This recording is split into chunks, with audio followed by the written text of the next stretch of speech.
So we're going to be making a sign. Gotta come out looking something around there. Gonna say something different, obviously, but gonna give it a weathered look, kind of like a Tiki style. Yeah, that's pretty much it. Basically, we're using this 1x2 2-foot section. This is Douglas fir, actually, and we'll distress it a tiny bit and cut some shapes on the end, kind of give it that rugged look. We'll use the router to outline the letters and take some nicks in from the wood, make it more distressed. Then we're going to use a blowtorch, a handheld torch, to burn it all. And then we use like a wire brush. We scrape it all down, burn it again as much as necessary, and then you get the grains coming out of the wood, and that gives it that nice texture. In order to get the logo or font or whatever you're going to put on the sign, I have a vinyl cutter, so I'm going to be using that. Now, if you don't have a vinyl cutter, I mean, it goes without saying, you could cut it out of paper or draw it or whatever. So essentially, I'm just gonna basically line it up, put it on there,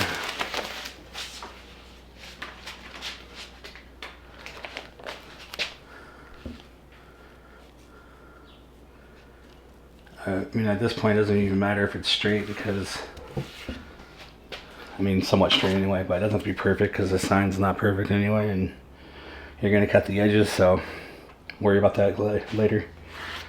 I'm not gonna stick this down too much because I want to be able to peel it off. I'm essentially just sticking that down, and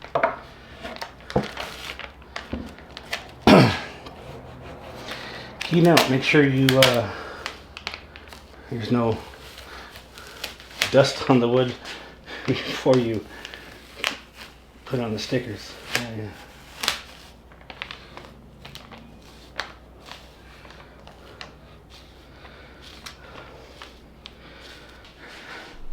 Little black spray paint and do very light and far away strokes here.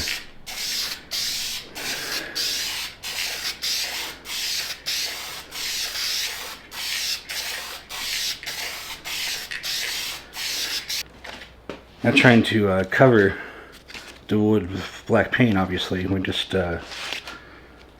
trying to get what's left behind after the peel off the letters.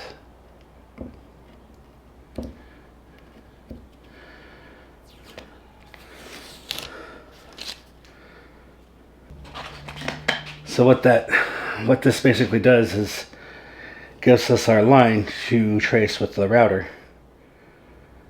Pretty simple, and all this paint will burn off when we use the torch on it anyway. What else I like to do, it's not really necessary, but just to kind of give it a look like maybe it was a sign hanging somewhere. Just a couple nail holes wherever you feel.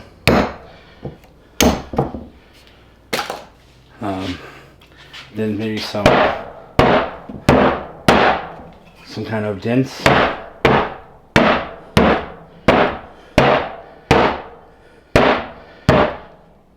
Just to kind of give it more distressed. I wouldn't do anything where the letters are, just because you want that part to obviously stand out. So next step would be to trace it with the router. Alright, so the router bit, I guess you can't see, there you go. It's basically just a 1/4 inch Just a V, standard V cut, V head, whatever you want to call it.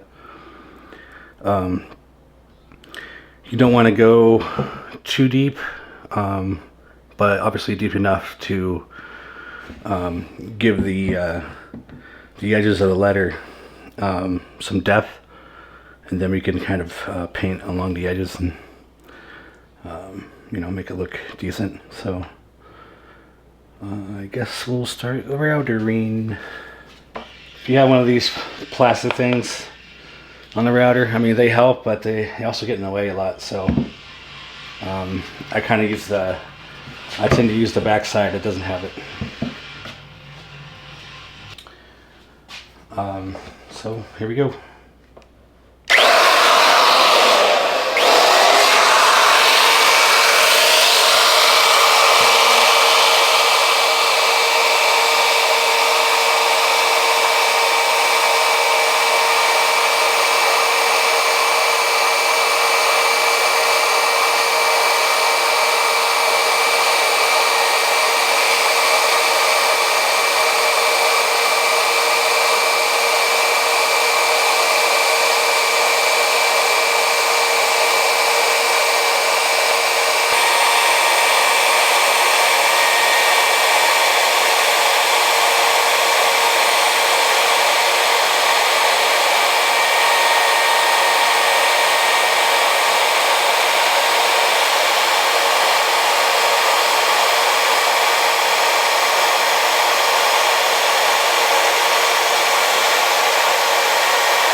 As you can see, I didn't I didn't do the best job outlining that, but you can kind of get the feel for it, get closer.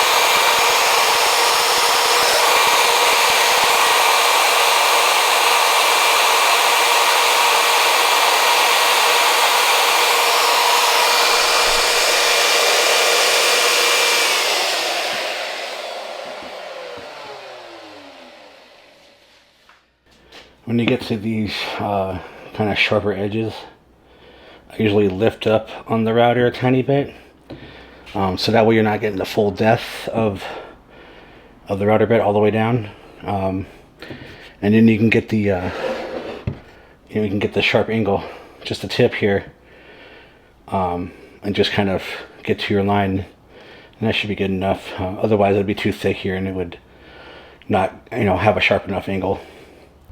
Tricky part with the router, especially coming on the bottom here, you can't really see, so either you're going to go on a side angle here or flip the thing around. After a while you kind of get the judge for the size of the router, but yeah, it just comes with time. And also going 2 different ways here.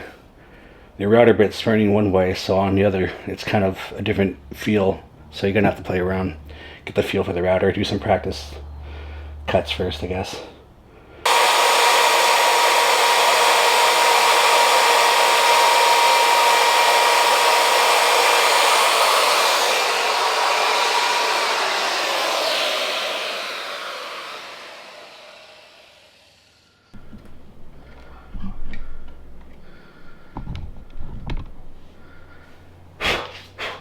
Sorry for lighting in here. Going to be rectifying that situation here pretty soon, but you can kind of see how it all came out. Next thing we're going to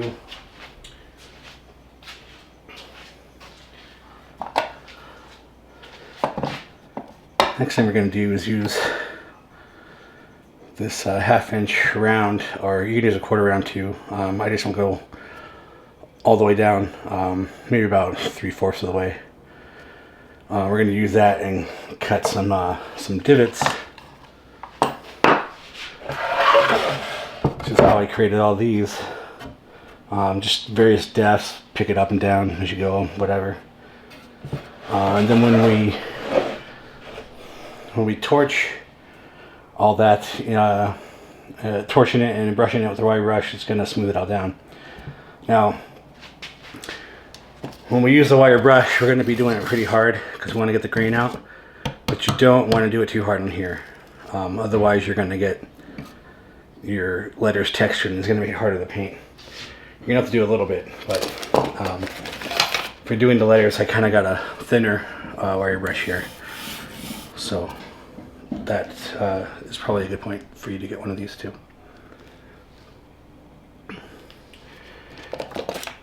Just so you can see the difference here.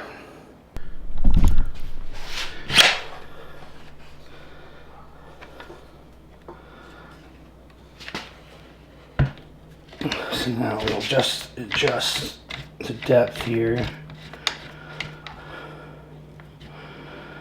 Like I said, about 3/4 of the way down. And then I'm just gonna randomly go in a couple places, different heights.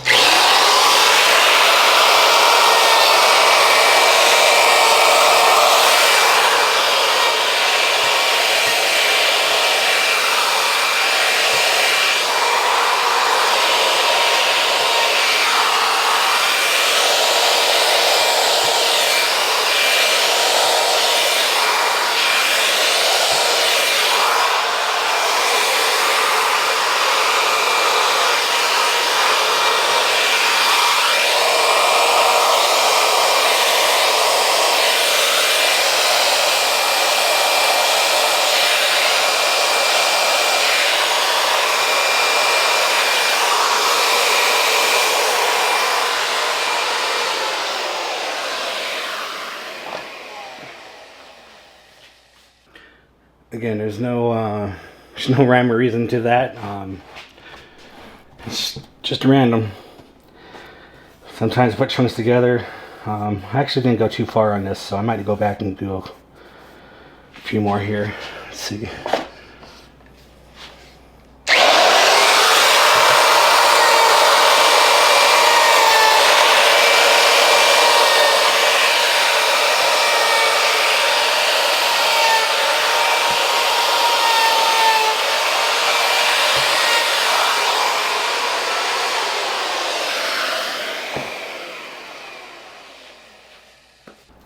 Now it has some depth to it. Oh, you could go in here and sand it. You can see a little sharelings here, but it doesn't really matter because you're going to burn it anyway, so it'll be fine. Speaking of burning, this is what I'm using. Basically just a regular torch from Home Depot.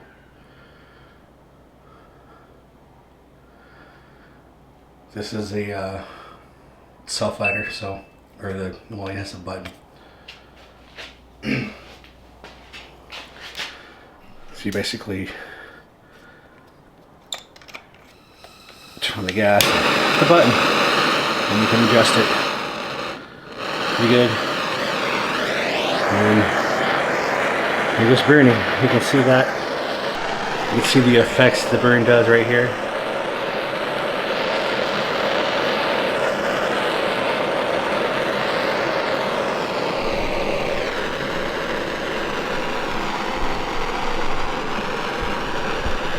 You essentially just want to burn the thing, the whole thing, really.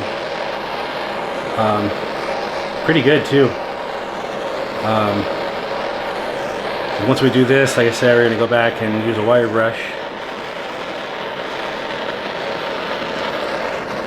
which is going to help open up the grain and give it that distressed, old-timey, waterlogged, like a piece of driftwood or something, you know, Tiki style.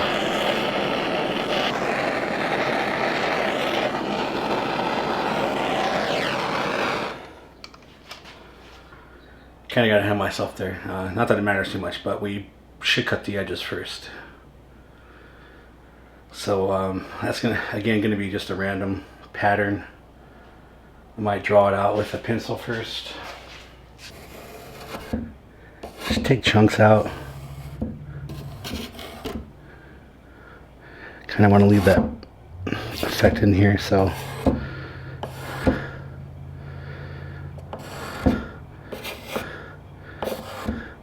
Again, this doesn't have to be perfect. It's supposed to look like, you know, a piece of wood that has been weathered and beaten up by storms and washed out to sea and things like that.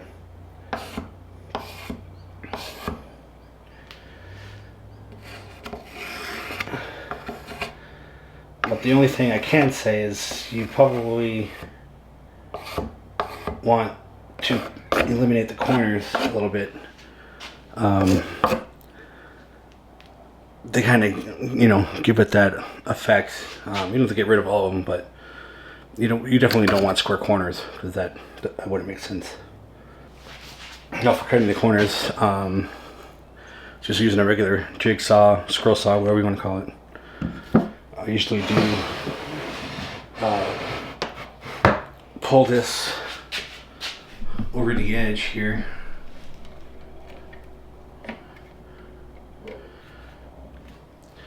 Really pull it over the edge, so that way you can cut underneath it. Because of this going up and down, it's going to vibrate the table a lot, so a nice clamp will definitely help you a long way.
More than halfway done.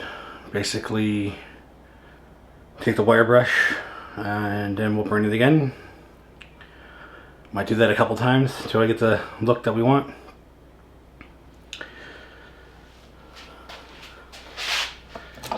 Oh, might want to use this again with the wire brush.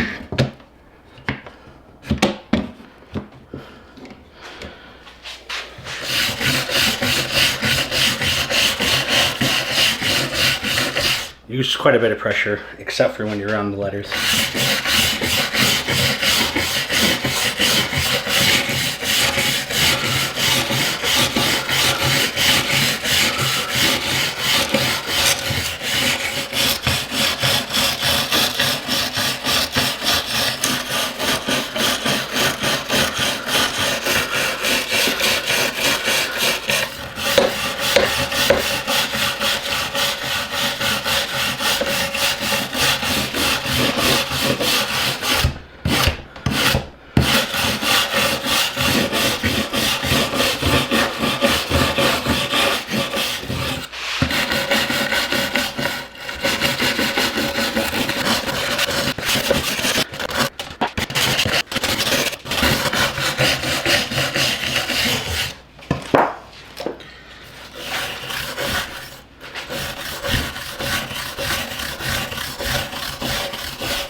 The wire brush really is the key to this whole thing. It opens up the grains, which will let the flame in from the torch, which will soften up the edges even more and open up the grain. I don't like this. This might have to go.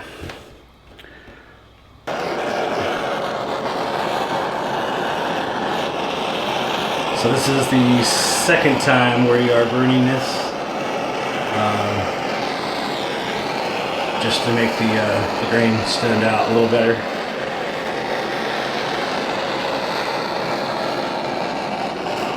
And then we're gonna do another wire brush. You really want it to just burn in there. I mean, let it catch on fire if you have to. Like, probably shouldn't be doing this indoors, by the way. So we're also going to get to the sides on the edges, and we're really going to torch those.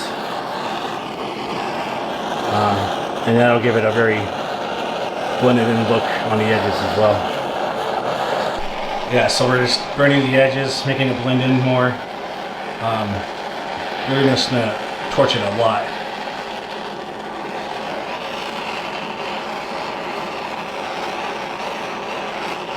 I want it to look like the wood was really in a fire.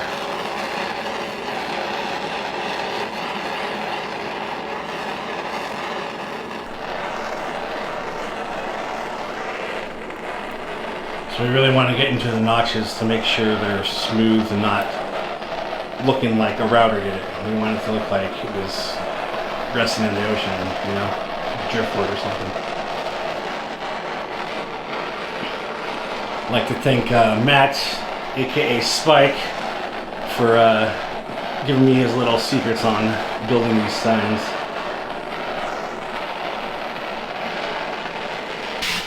So again, we're going to scrape this. You can see all of the charcoal that comes off when you do this. So it's probably a good idea to wear a face mask. The wire, no, yeah, always go with the grain. The wire brush really makes the difference.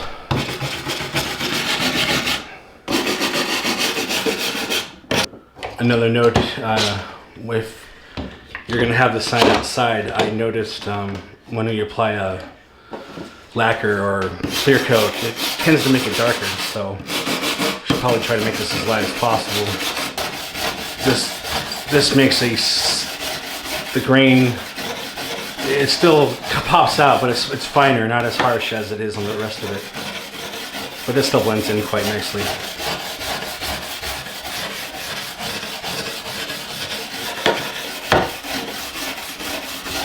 As I think at this point, I mean, I would call pretty much done, besides painting or finishing, which this is not going to be outside, so I don't think I'm going to put a finish on it, but I'm definitely going to paint the letters, which you'll see in a little bit. Something we forgot to do when we're taking the nicks out is we also want to nick the sides on the edges. Again, it's pretty random.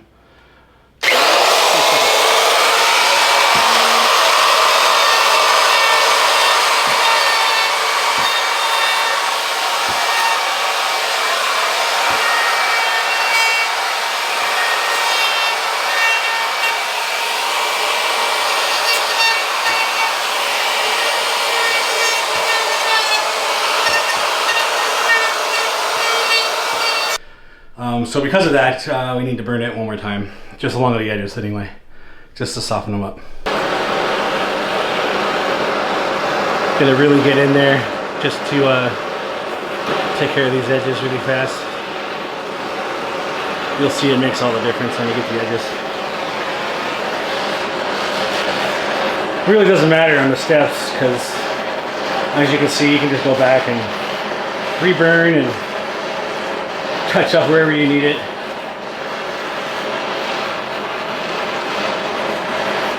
You just take the wire brush again and you're good.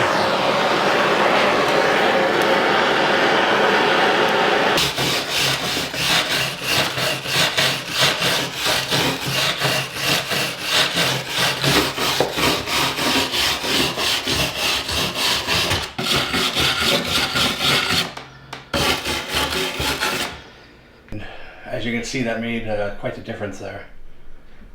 A lot more distressed looking. Painting poor man style here. Because all I have is spray paint.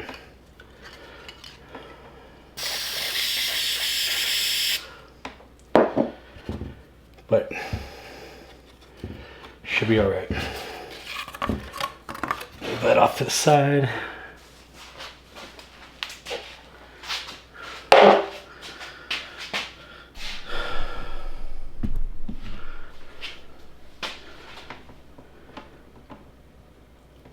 So you just really load up your brush, kind of get to the edge, just take your time.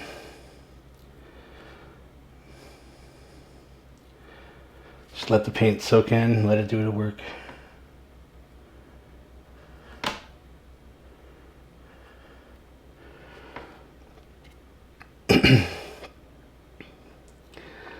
This is why we use the V bit, the router bit, so you get this angle, and it allows you to get painted on the one side here, and then the other side it goes up. Try to leave that alone, and I'm actually going to save the tops when I flip it around.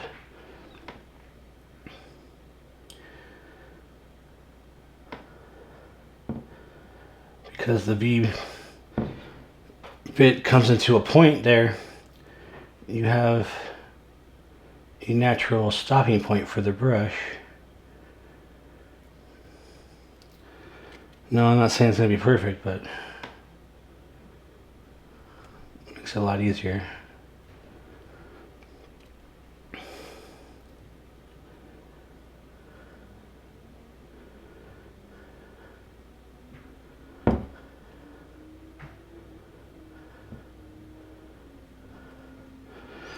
And this, what I find is the paint, probably because of the way we opened up all the grain, tends to soak in, which is why I think when I use a clear coat, it makes it darker as well.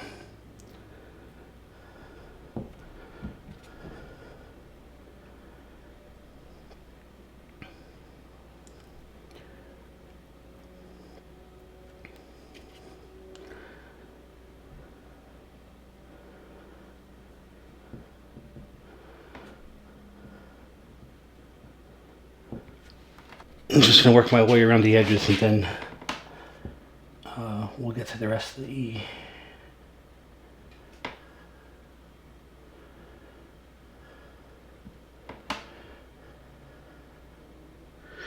I'm also, if you can see this, I'm using one that's kind of on an angle here. So when you drag this, you can see as we were doing this, we kind of brought in the big wire brush, got on some of the letters, so that's what that tends to do. So you end up painting a little more, but it's all right. If you mess up, I got these little sets of files. You can get into the little grooves and file down any kind of mistakes that you did with the paint.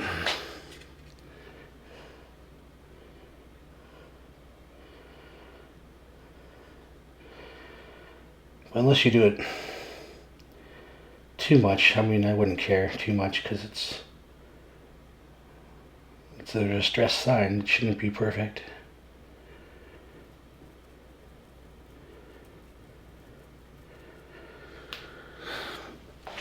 You guys get the gist of it. I'm gonna go ahead and paint the rest and then come back to you guys later. That's pretty much done. I just wanted to do one last light little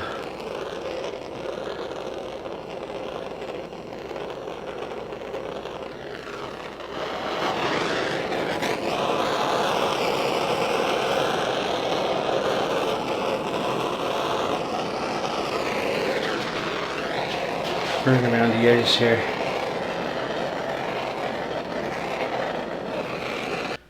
And that'll do it. And you need a way to fasten it to a wall. I usually use these. You just drill a hole in the back, screw them in, and then you can hang it with a nail or a drywall anchor or whatever. You can also use chains or whatever. Give it an option, I guess. But that'll do it. Till next time.